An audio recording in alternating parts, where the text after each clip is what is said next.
Hello students, today I am here again Yogita ma'am. तो बेटा जैसे कि हम कंटिन्यू थे, आज का नया टॉपिक है गुल्फ वार। सबसे पहले आप चैनल को लाइक, सब्सक्राइब और शेयर जरूर कीजिए जिससे आपके सभी फ्रेंड्स की मदद हो सके।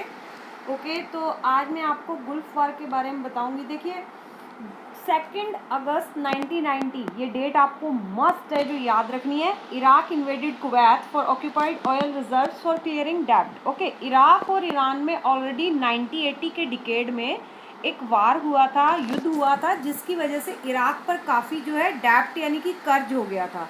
तो उस कर्ज को उतारने के लिए इराक ने सोचा कि क्यों ना मैं कुवैत के ऑयल रिजर्व्स पर अपना जो है कब्जा कर लूँ और उससे मेरा डेब्ट भी सारा उतर जाएगा।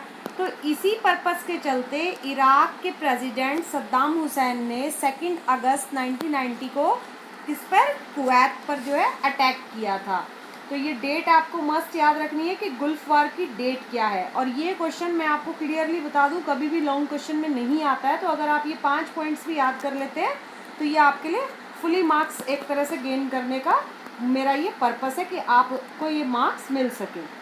अब देखिए सेकंड पॉइंट है, this situation brought immediate economic sanction against Iraq by members of the UN security members. अब कुवैत ने बेटा हेल्प मांगी किससे? यूएनओ से। ओके, यूएनओ ये आप अभी डिटेल में आगे पढ़ेंगे, चैप्टर में आपको कराऊंगी। तो यूएनओ के जितने भी स्ट्रॉन्ग मेंबर्स थे उन्होंने यूएसए को मदद के लिए भेजा कुवैत की। ओके, और यूएसए अपने और लगभग 28 कंट्रीज की और सहायता लेकर के, उनकी सेना लेकर के इराक पर अटैक करने के लिए निकल पड़ा।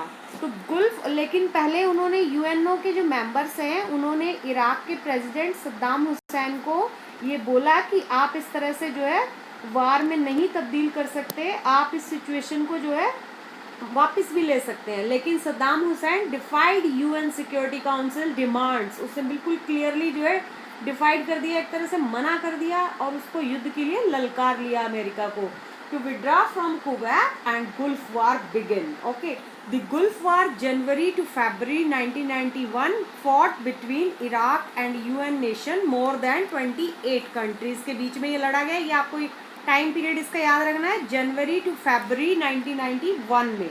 ओके, लेकिन देखिए ये आपकी जो है गुल्फ वॉर की डेट नहीं है 2 अगस्त 1990। ये जो डेट है बेटा जब इराक ने कुवैत पर अटैक किया था। ओके, लेकिन जो गुल्फ वार है वो जब कुवैत ने मदद मांगी थी यूएनओ से और यूएनओ ने मदद के लिए अमेरिका को आगे भेजा था, तो जो अमेरिका और उसकी जो हेल्पिंग कंट्रीज थी, मोर देन 28 कंट्रीज, और इराक के बीच जो लड़ाई हुई उसे गुल्फ वार का नाम दिया गया था। इसका हिंदी में नाम है बेटा प्रथम खाड़ी युद्ध, जो जिसका टाइम पीरियड था जनवरी टू फरवरी 1991। ये डेट आपको याद रखनी है। और किस किस के बीच ये लड़ा गया? Iraq and UN Nations member. Okay, इसमें मोर देन 28 कंट्रीज थी। अब देखिए ऑन 20, और ये आपका सीधा सीधा आपके एग्जाम से रिलेटेड जितना है मैं उतना ही आपको कराऊंगी। ओके, इससे आगे आपको करने की इसमें कोई नीड भी नहीं है। On 28 February 1991 Kuwait was released after Hussain signed A cease fire agreement. और कब इस गुल्फ वार का एंड हो गया? 28 फरवरी 1991 को, जब सद्दाम हुसैन ने एक तरह से आप कह सकते हैं सरेंडर कर दिया और ये एक एग्रीमेंट उससे साइन करवाया गया, और तब जो है ये गुल्फ वार दी एंड हो गया। अभी आप देखिए कि बेटा गुल्फ वार का मतलब है प्रथम खाड़ी युद्ध। ठीक है, ये एक इसका पहला नाम है। एक इसमें आपसे कई बार एग्जाम में क्वेश्चन किया जाता है, ये 1 मार्क के ये क्वेश्चन है। देखिए जो पिंक कलर से मैंने ये 4 नाम लिखे हैं बेटा, ये भी गुल्फ वॉर के ही नाम हैं। इसे गुल्फ वॉर को ऑपरेशन डेजर्ट स्टॉर्म क्यों कहा जाता है, आप बता सकते हैं? ये जो है यूएनओ के मेंबर यूएसए ने डायरेक्टली जो है इराक के जितने भी ऑयल रिजर्व्स थे उनको एक तरह से डिस्ट्रॉय करना शुरू कर दिया था। ओके, बिल्कुल। और इसे जो है ऑपरेशन डेजर्ट स्टॉर्म का नाम दिया जाता है। जब इस गुल्फ वार के चलते अमेरिका ने इराक के जितने भी ऑयल रिजर्व, तेल के भंडार थे, उन पर अटैक करना शुरू कर दिया, उन्हें डिस्ट्रॉय करना शुरू कर दिया, तब इस युद्ध को नाम मिला था ऑपरेशन डेजर्ट स्टॉर्म। ओके, ये नाम आप याद रखेंगे। देन है कि इस गुल्फ वार को वीडियो गेम वार क्यों कहा जाता है? कि इसमें ये गेम एक तरह से इस पे बेटा गेम बने थे। ओके, जैसे आप लोग बहुत सारे गेम खेलते हैं ना वार से रिलेटेड, तो ऐसे ही यूएसए में जो है इससे रिलेटेड वीडियो गेम वार बनाए गए थे, इसीलिए इस वार को वीडियो गेम भी कहा जाता है। और तीसरा है, इसे कंप्यूटर युद्ध क्यों कहा जाता है? Why did this war called computer war? Because इसमें स्मार्ट बम का यूज़ हुआ था first time in world. Okay, इसमें स्मार्ट बमों का यूज़ किया गया था, इसीलिए इसे कंप्यूटर वार भी कहा जाता है। और जो है सद्दाम हुसैन ने इसे the mother of all battles कहा था, अर्थात 100 जंगों की एक जंग। ओके, 100 जंगों की एक जंग, देखिए the mother of all battles.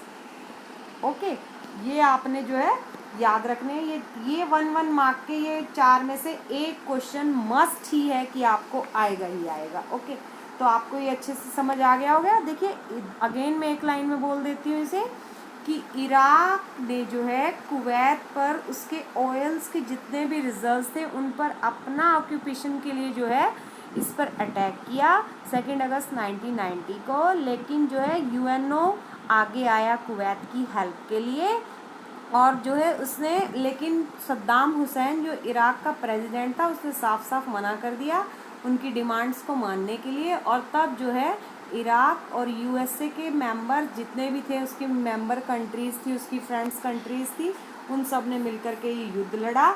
और 28 फरवरी इसकी एंडिंग डेट है, 1991 में इसका एंड हो गया। आपके 12th क्लास के सिलेबस के लिए ये टॉपिक अपने आप में कंप्लीट है। ओके, इसे ऑपरेशन डेजर्ट स्टॉर्म क्यों कहते हैं ये आपको याद रखना है। इसे वीडियो गेम वार क्यों कहा जाता है, कंप्यूटर वार क्यों कहा जाता है, the mother of all battles का नाम इसको किसने दिया था? इराकी प्रेसिडेंट सद्दाम हुसैन ने दिया था। ओके, तो डियर फ्रेंड्स, आप स्टूडेंट्स और आप जो है चैनल को लाइक, सब्सक्राइब और शेयर जरूर कीजिए। ओके स्टूडेंट्स, ये देखिए आप मैप देख पा रहे हैं, ये जो आपका एरिया दिख रहा है ये इराक है। ओके, इराक और ईरान में ऑलरेडी 1980 में एक युद्ध हुआ था, जिसके चलते इराक पर काफ़ी डेप्ट हो गया था। और इराक का बिल्कुल ही करीब देखिए कुवैत रेड कलर में आप शो हो रहा है आपको, ये जो बेटा इस पर अटैक किया गया था, ये मैप में भी कभी कभी आ जाता है, तो आपको इसे याद रखना है। बिल्कुल इराक के साथ ही है कुवैत। ओके, तो ये मैप भी आपको साथ में माइंड में रखना है। ओके, और इससे रिलेटेड इस चैप्टर के 1 मार्क से रिलेटेड जितने भी क्वेश्चन होंगे वो सभी मैं आपको नेक्स्ट वीडियो में प्रोवाइड करा दूंगी, यदि आप उन्हें कर ले। और अब तो आप जानते ही हैं कि पैटर्न बदल गया है, एमसीक्यू बेस्ड ज़्यादा होता है क्वेश्चन, तो आपकी तैयारी मैं उससे की भी करवा दूंगी। Okay, thank you student.